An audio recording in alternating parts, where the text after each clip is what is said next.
Assalamualaikum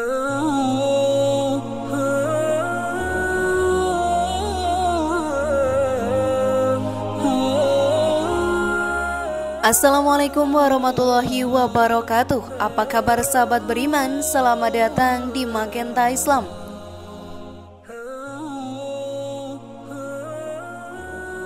Salat adalah tiang agama. Bagi mereka yang beriman, salat adalah hal wajib yang tidak boleh ditinggalkan dalam keadaan sakit sekalipun. Rajin menjalankan salat tentu merupakan hal yang sangat baik dan mulia. Namun hal tersebut tidak lantas menjamin seseorang menjadi hamba yang dekat dengan Allah Subhanahu wa Ta'ala. Lalu siapa sajakah orang yang rajin salat namun jauh dari Allah Subhanahu wa Ta'ala, sahabat beriman? Tonton video ini hingga akhir dan temukan jawabannya. Berikut ini rajin salat namun justru jauh dari Allah Subhanahu wa Ta'ala. Siapakah mereka? Versi dari Magenta Islam.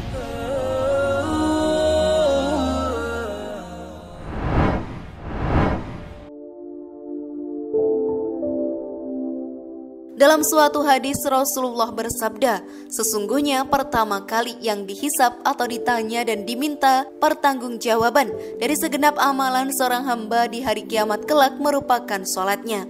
Bila sholatnya baik maka beruntunglah ia, dan bila mana sholatnya rusak sungguh kerugian menimpanya. Hadis riwayat Tirmizi. Untuk itu sangat penting bagi kita untuk rutin mendirikan sholat. Namun untuk mendapatkan ridho dan surganya tidak hanya dengan rajin menjalankan sholat. Hal itu hanya dilakukan dengan penuh kesadaran, tidak sebatas sebagai rutinitas harian, serta tetap dibarengi dengan menjaga akhlak serta hubungan dengan sesama manusia agar tidak menjauhkan kita dari Allah Subhanahu wa Ta'ala, Sang Pencipta alam semesta. Mari kita simak daftar orang yang rajin sholat tapi jauh dari Allah Ta'ala. Namun sebelum lanjut, klik dulu tombol loncengnya supaya kita tetap bertebar syiar melalui channel ini. Mari berbagi pengetahuan dan ilmu yang bermanfaat. Amin ya robbal alamin.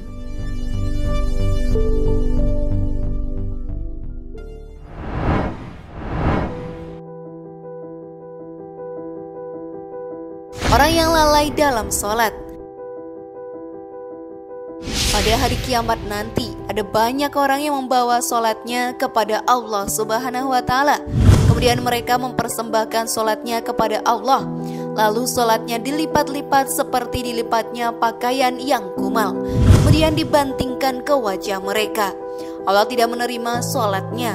Bahkan ada yang celaka dengan sholatnya, seperti yang terdapat dalam firman Allah Subhanahu wa Ta'ala dalam surat Al-Ma'un ayat 4-5. Maka celakalah bagi orang-orang yang sholat, yaitu orang-orang yang melalaikan sholatnya.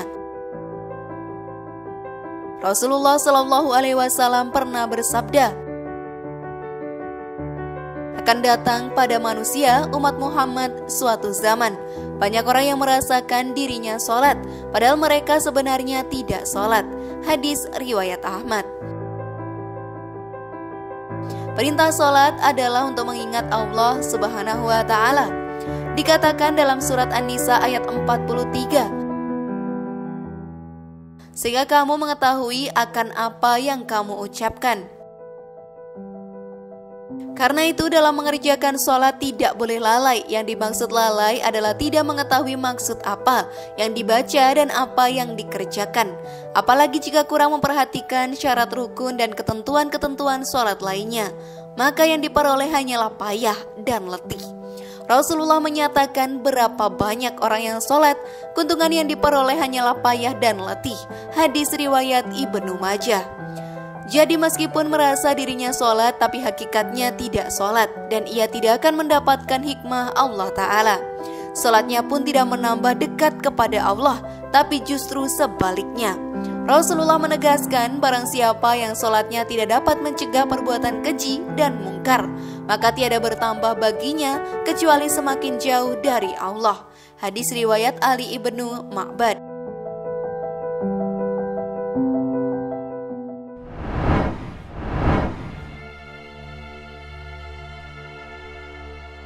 Orang yang suka menggunjing orang lain. Sahabat beriman, Allah Subhanahu wa Ta'ala berfirman, apakah yang memasukkan Anda ke dalam sakor atau neraka? Mereka menjawab, kami dahulu tidak termasuk orang-orang yang mengerjakan sholat, dan kita tidak pula memberi makan orang miskin, dan merupakan kita membicarakan yang batil bersama dengan orang-orang yang membicarakannya, dan merupakan kita mendustakan hari pembalasan, hingga datang kepada kita kematian. Maka tidak bertujuan lagi bagi mereka syafaat dari orang-orang yang membagikan syafaat. Quran Surat Al-Mudaththir ayat 42-48.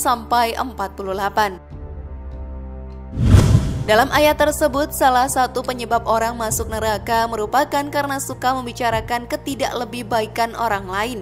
Orang yang mendirikan sholat namun suka membicarakan kejelekan orang lain, maka ia akan ditempatkan di dalam neraka sakor. Allah melarang kita untuk membicarakan aib orang lain. Allah berfirman, hai orang-orang yang beriman, jauhilah tidak sedikit purbasangka atau kecurigaan, karena sebagian dari purbasangka itu dosa, dan janganlah mencari-cari ketidaklebihbaikan orang, dan janganlah menggunjingkan satu sama lain. Adakah seorang di antara Anda yang suka memakan daging saudaranya yang sudah mati? Maka tentulah Anda merasa jijik kepadanya.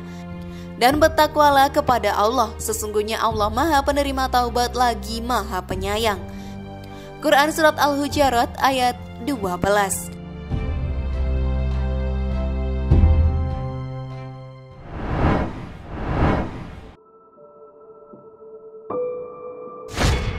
Orang yang acuh pada sesama.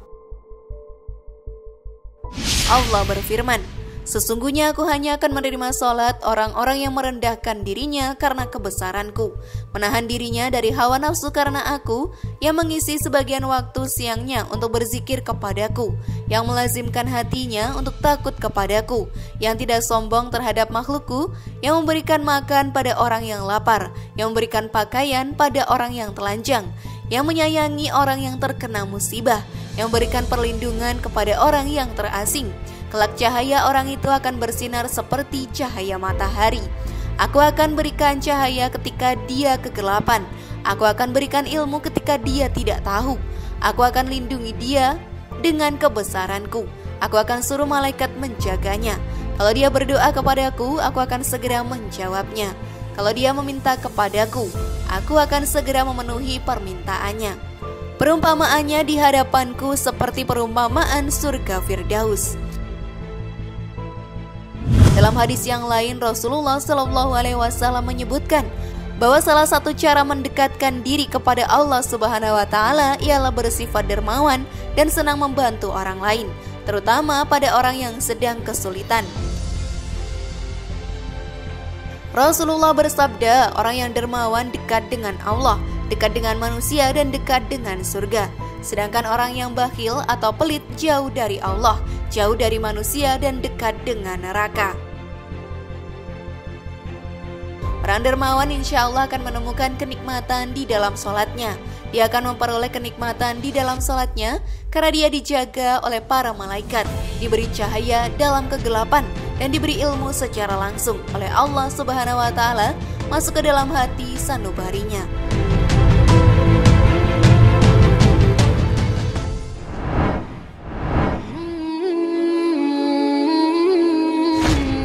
Orang yang riya. Sifat pertama yang ternyata mampu menjerumuskan seorang ahli ibadah tetap mendapatkan azab, bahkan menjadi penghuni neraka, adalah karena mereka riya. Hal tersebut terjadi apabila semua amalan soleh yang dilakukannya selama di dunia itu bukan untuk mencari ridha Allah, melainkan dilakukan karena ingin riya atau pamer dan mengharap pujian dari manusia. Allah Ta'ala berfirman, sesungguhnya orang-orang munafik itu menipu Allah, dan Allah akan membalas tipuan mereka. Dan apabila mereka berdiri untuk sholat, mereka berdiri dengan malas. Mereka bermaksud riya dengan sholat di hadapan manusia, dan tidaklah mereka menyebut Allah kecuali sedikit sekali. Quran Surat An-Nisa ayat 142. Oleh karena itu sahabat beriman, sebaik-baiknya amalan adalah amalan yang dilakukan ikhlas dan murni lillahi ta'ala, hanya demi Allah, dan cukuplah kita berharap pada ridho dan balasannya atas apa yang telah kita lakukan. Karena Allah Subhanahu wa Ta'ala adalah seadil-adilnya pemberi balasan, Menjaga hati dan niat merupakan hal yang harus kita jaga dalam melakukan apapun, agar semua amalan tersebut tidak berujung sebagai cambuk bagi kita, yang membuat kita menjadi riak pada sesama.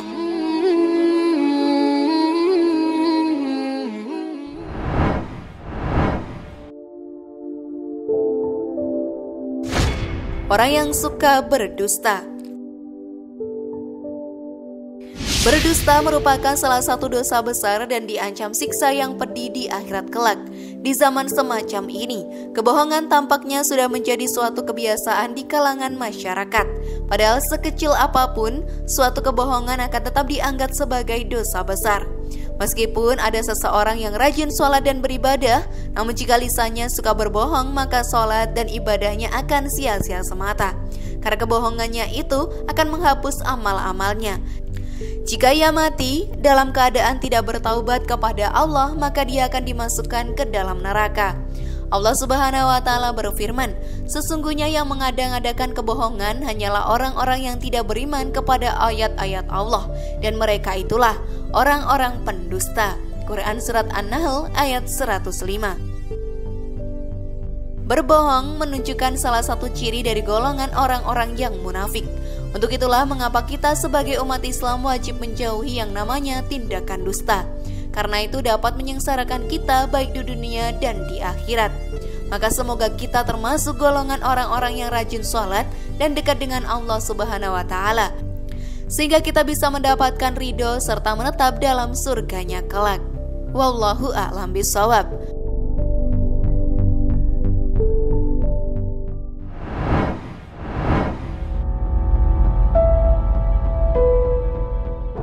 Bagaimana sahabat beriman? Sudahkah semakin paham sekarang? Semoga informasi tadi bermanfaat ya dan membuat kita berpikir lebih bijak.